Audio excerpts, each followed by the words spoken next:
couple of weeks ago, I made a video arguing that what we're going through with the coronavirus response and the lockdowns and the maskings and the closures and the end of jobs and the end of school and the handouts and all of it, the self-isolation, all of it is tantamount to torture according to Amnesty International's own definition and categories of what counts towards coercive or torturous treatment towards prisoners of war.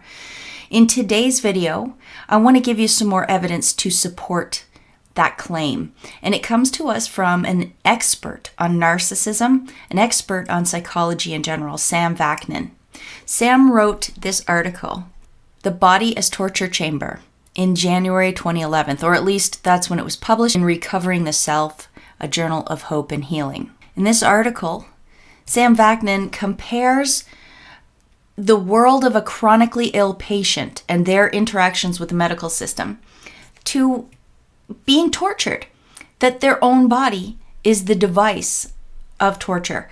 And in this current paradigm that we're living under with this supposed global pandemic, I believe what they are doing is capitalizing on that psychology that they understand about the doctor-patient relationship, and they are making us all into patients and treating us accordingly. This, of course, is another method of torturing someone. This should be definitely against the Geneva Conventions. It should be against any form of human decency to treat someone who is not sick as if they are sick. There are psychological conditions named for that. One of them is Munchausen syndrome by proxy, where a parent gets so much control and so much attention from having a sick child that the parent makes the child sick by giving them little doses of poison or via other methods. This seems to me what's happening on a gigantic scale with the coronavirus response. So without any further ado, I would like to read excerpts from Sam's article that he wrote, and I will also link in the description box to the full thing so you can read it for yourself. I will also link to Sam reading his own article on his YouTube channel. It's a very interesting channel. I've learned a lot from Dr. Vaknin. I don't know if he calls himself doctor, over the years, so I hope that you will get a lot out of it as well. The article begins, "There is one place in which one's privacy, intimacy, integrity, and inviolability are guaranteed: one's body. The process of chronic disease invades, defiles, and desecrates this shrine. It does so publicly, enhancing the sufferer's sense of helplessness and utter humiliation. Hence the all-pervasive, long-lasting, and frequently irreversible effects and outcomes of long-term, intractable illness. The medical system, the medical tyranny, the techno-fascists, that's the final frontier for them. They want to conquer our body. They want to conquer our minds."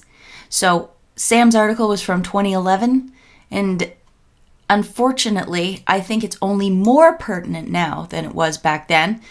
In a way, the torture victim's own body is rendered his worst enemy. It is corporeal agony that compels the patient to mutate, his identity to fragment, his ideals and principles to crumble. The body becomes an accomplice of the affliction, an uninterruptible channel of communication, a treasonous, poisoned territory. Just boom. Consider the fact that that is happening to all of us now. They are considering all of us patients now. They are asking us to behave as if we are contagious, as if we are broken, as if we are dangerous. And this is all done publicly, like he says in this paragraph, even though we are not actually sick. The powers that be are invading our body with their healthcare. They are asking us to demonstrate, wear masks, use hand sanitizer, get in line, stay 6 feet away from each other. And look what he says happens. Our identities fragment. We mutate. Our ideals and principles crumble. And who hasn't felt that happening around them? Everybody is under at least low-grade stress, if not starting to break from the extreme psychological manipulation they're putting us through, along with, of course, the economic stuff, the financial stuff, the interpersonal stuff, social stuff, and real health concerns. that are either being overblown or ignored. They're locking us into this dance that a chronically ill person has with the medical system, the helpless relationship, the dependent relationship that they have with that system. I continue reading. It fosters a humiliating dependency of the abused on medicines, doctors, and bureaucracies. The impersonal character of modern healthcare objectifies the patient, further adding to his or her alienation. As he sees it, he is rendered bestial not by the inadequacies of society and medicine, but by his own flesh. I certainly see that happening. The objectification of people, it's near complete now. We are alienated from our bodies because we are not sick, yet we must behave as if we are. We're being degraded. We're being dehumanized. We are being rendered bestial. I talked about that in the torture video, where our main concerns now, whether we really realize it or not, are survival-based. And we are getting to see one another as if we're dangerous or enemies or competitors, instead of being more or less brothers and sisters in our countries and in our communities. It's tragic what they're doing. And it goes along with the Amnesty International report on torture's description of torture, where they described Biederman and his study of prisoners of war. And he said that the Chinese and the communists were not magic when they broke the prisoners. They weren't using any special techniques. They were just inducing the 3 Ds: dependency, debility, and dread. Can you see that in the coronavirus response? Can you see that in a chronically ill patient? Their dependency on the doctors. Let's continue reading Sam Vaknin's article. Illness robs the patient of the most basic modes of relating to reality and thus is the equivalent of cognitive death. Space and time are warped by sleep deprivation. The self-I is shattered. The chronically sick have nothing familiar to hold on to. Family, home, personal belongings, loved ones, language, name. Gradually, they lose their mental resilience and sense of freedom. They feel alien, unable to communicate, relate, attach, or empathize with others.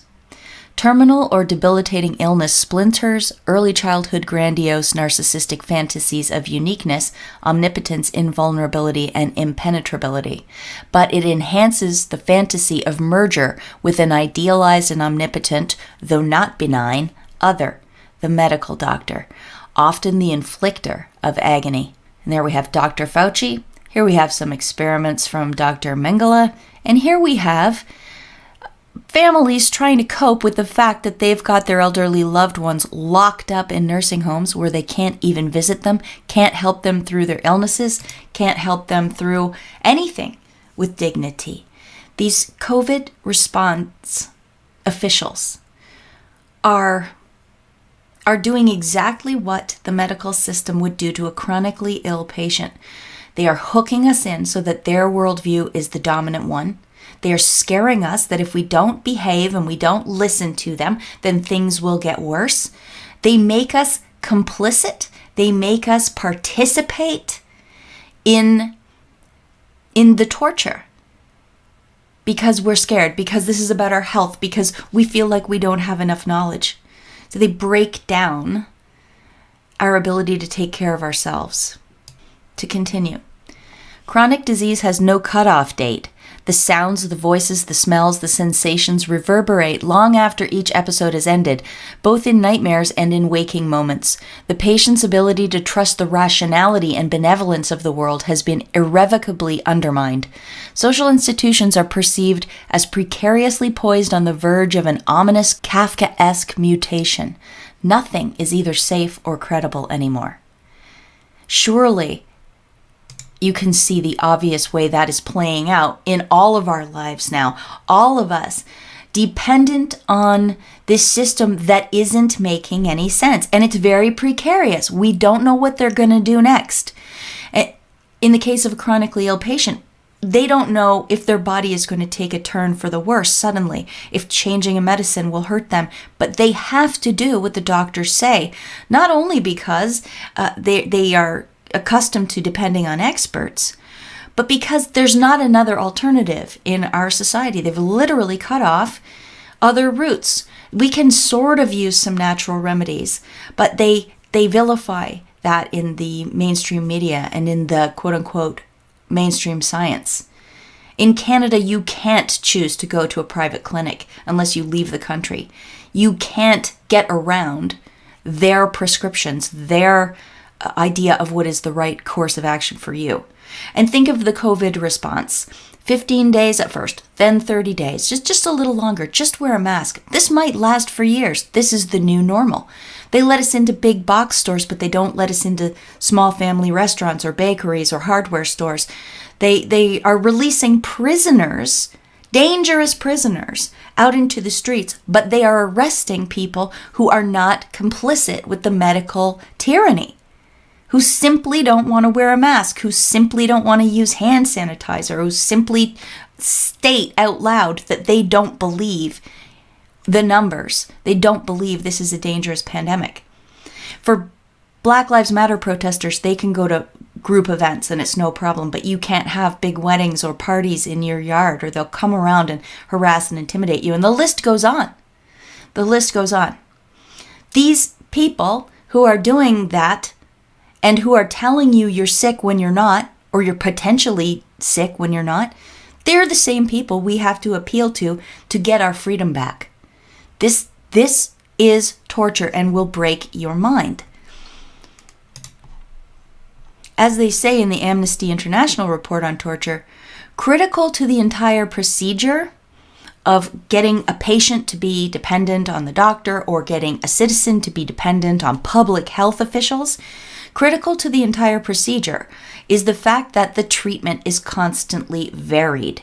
There is no time when a prisoner can be sure that he is through with a particular ordeal.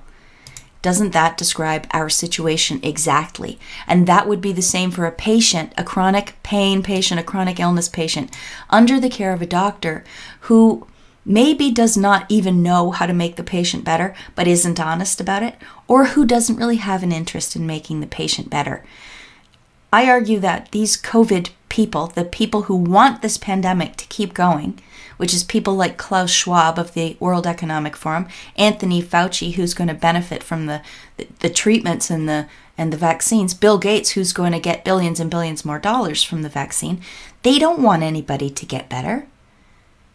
They just want the narrative to continue so that they can continue to coerce us into compliance. Make it so painful for us to resist them that we eventually compromise at somewhere along the point where they're happy with. Okay, at least they're wearing masks. Okay, at least they're yelling at each other for not wearing masks. Okay, at least they're starting to switch to digital currency. Okay, at least they're willing to take the vaccine so their kids can go to school. It's a very sick and demented process they're putting us through. To continue with Sam Vaknin's article, being treated for an illness is the ultimate act of perverted intimacy. The medical professional invades the victim's body or probes his psyche. Bedridden, deprived of contact with others, starved for human interactions, the patient bonds with his caregiver, hence pathological phenomena such as the Munchausen syndrome. Trauma bonding, akin to the Stockholm syndrome, is about hope and the search for meaning in the brutal and indifferent nightmarish universe of the hospital or the outpatient clinic. That all applies to what we're going to. We're all in an open-air outpatient clinic right now. Wouldn't you say? Stockholm syndrome, by the way, comes from an incident in Sweden where a group of people were taken hostage, and in the end, after days of it, they started to defend their kidnappers. They started to defend and identify with the hostage takers. Why? Because the hostage takers were their only route to freedom. That's what they thought. They should obey them. They should listen to them. They should agree with their arguments. And after this goes on for a period of time, you forget that there's another way because you're so traumatized. You forget that you can hold on to yourself through the process and work towards a rescue.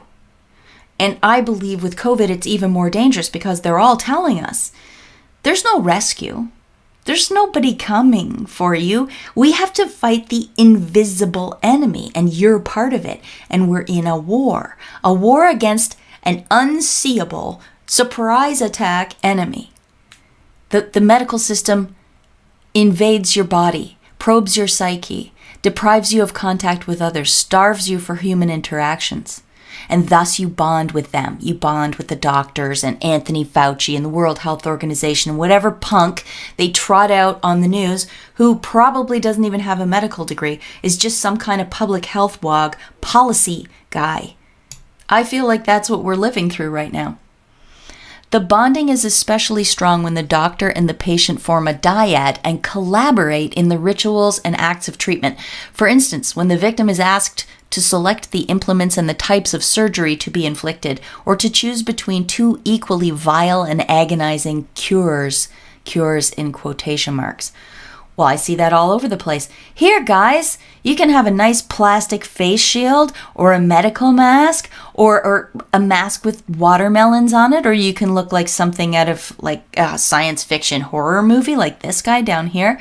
You choose your implement of torture.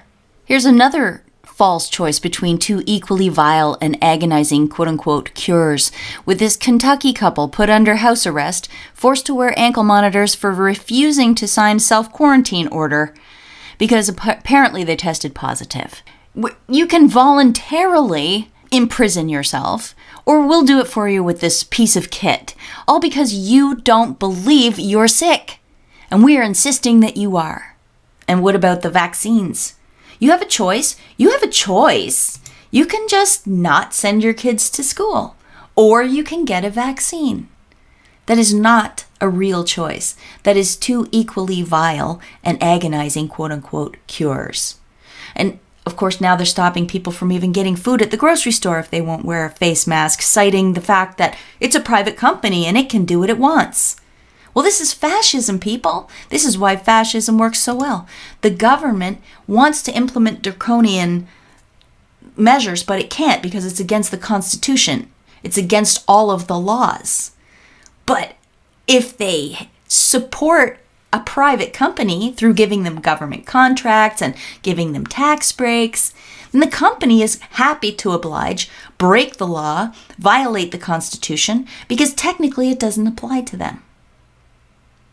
Okay, I'm getting away from Sam's article. Let's go back to it. Obsessed by endless ruminations, demented by pain and a continuum of sleeplessness, the patient regresses, shedding all but the most primitive defense mechanisms: splitting, narcissism, dissociation, projective identification, introjection, and cognitive dissonance. The sick person constructs an alternative world, suffering in extremis from depersonalization and derealization, and all kinds of other things. Some patients come to crave pain because pain is like a decoration for valor and courage under fire, something to be proud of and flaunt. That to me is our victim culture. It's our victim culture. I'm the most hurt. I'm the most weak. I was the most traumatized. That's how we perceive that we get points and strength in this culture, that our social status is actually elevated by being the weakest. It's a total inversion. Illness can be perceived as reprogramming the patient to succumb to an alternative exegesis of the world proffered by the medical profession. Well, boom! It is an act of deep, indelible, traumatic indoctrination. The sick typically swallow whole and assimilate the doctor's point of view and their opinions, regarding the patients as objects, statistics, or corpses in the making, and at times, as a result, are rendered suicidal, self-destructive, or self-defeating. That is exactly what's happening right now. We are moving from one worldview to the next, and the next worldview is all about the medical system and their idea of how the world should work. Here's a quote by Thomas Jefferson. I did not confirm that this was the right quote, but if people let government decide which foods they eat and medicines they take, their bodies will soon be in as sorry a state as are the souls of those who live under tyranny. Back to the article. The sick develop compulsive rituals to fend off obsessive thoughts. Depression and anxiety are very common. Self-directed aggression, also occurs. The patients feel ashamed and guilty. His sense of self-worth and self-esteem are crippled.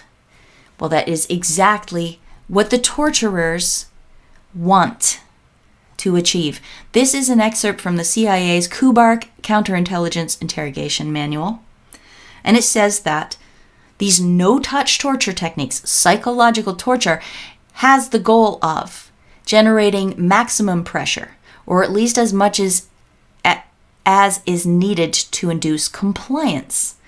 The difference is that the pressure is generated inside the interrogatee, the subject. It's generated inside. They don't do it. We do it to ourselves because of the psychological manipulations they're putting us through. The target's resistance is sapped. His urge to yield is fortified until, in the end, he defeats himself. I just got to make a note here. That's what's happening. And I feel it too, believe me. But when we go to the stores and we just wear a mask, we just wear it because we just can't be, like, it's too hard. We always get the eye rolls. We always get people look at us sideways. We sometimes have to have actual face-to-face confrontations with people. It's very uncomfortable. It's extremely draining. And the process is hard enough as it is, right? So we just wear the masks. We just do whatever they ask because it's easier. What are we doing when we do that? We are defeating ourselves. We are defeating ourselves. I get it. There's some places right now where you cannot get groceries unless you put the mask on. You have to do it. I understand. You're forgiven. But then do something else. Educate people while you're there. Resist something else. Go to town hall meetings. Make your objections known. Claim a medical exemption anywhere you can. Look into it because they are available. They are available. And in some cases, they will apply to you even when you think they don't. That's the case where I am. Don't defeat yourself, for goodness sake. That is the worst kind of defeat. Wouldn't you agree? Okay, this is the last excerpt I want to read you from the article. Bystanders resent and shun the sick because they make them feel anxious. The ill threaten the healthy person's sense of security and her much-needed belief in predictability, justice, and a rule of natural law. A weird thing is happening right now with bystanders. Bystanders resent and shun the sick because they make them feel anxious. Well, what happens when everybody is supposed to be sick? We are all patients. We are all sick, secretly or otherwise. What happens to that dynamic right there? Do bystanders resent and shun the sick? Or have they started resenting and shunning the healthy and strong? As I wrote here, the people who view themselves as part of the prevailing victim culture, whether consciously or not, are those most ready to submit to lockdown measures, wearing masks, and all of it. And then they look at those of us who are not wearing masks as if we are acting entitled, which is normally the purview of the victims. Because they must be saying to themselves, are the non-mask wearers really sick? Wait a second, the brain must be, if they're sick, they should be wearing a mask because they're the immunocompromised people, right? So why aren't they wearing a mask? And shouldn't they be too scared to not wear a mask if they're already sick? And why are the stores letting sick people off the hook? Wait, maybe they're lying. Maybe they're not sick and they just don't want to wear a mask, in which case I should hate them. But if they're really truly sick, I should help them. What I'm talking about here is demonstrated pretty perfectly in this CBC article, where they're talking to a man who, in spite of his cystic fibrosis and his respiratory problems, which are chronic, he has decided not to claim his medical exemption. You see what they're doing there? This guy's a hero. This guy is one of our good old traditional victims. This guy's body has been turned into a torture device for so many years that he now has absorbed the worldview of the medical system. And right now, the medical system is insisting that everybody wear masks, etc. So this guy is actually going against what is best for him so that he can please his masters, the medical system. Also, of course, bonus points. He's serving to shame other people who claim the medical exemption. This is another example of them coercing the rest of us into compliance with their medical tyranny worldview. I don't know. I hope this article by Sam Vaknin, I hope I did it justice. I hope you can see how it translates. I'll reiterate my question. Are they making us all into chronic patients who will become helpless to and even complicit in our own torture through a contrived dependence on medical experts? I think it's a very interesting question. I think Sam Vaknin's article is worth you going to read, so I'll link to that in the description box. And other than that, I'm going to stop talking now. Thanks for listening, everybody. If you would like to give me a thumbs up, subscribe, leave a comment, I love all of those things. Thank you for being here. And if you want to support my work going forward or send me a thank you for the work I've already done, you can send it to paypal.me/Polly St. George. If you want to send me cash or a check, you have to make the check out to Polly Media and check my website for my P.O. Box address. That I will link to in the description box along with the references for this video. Okay, everybody, until next time, peace out.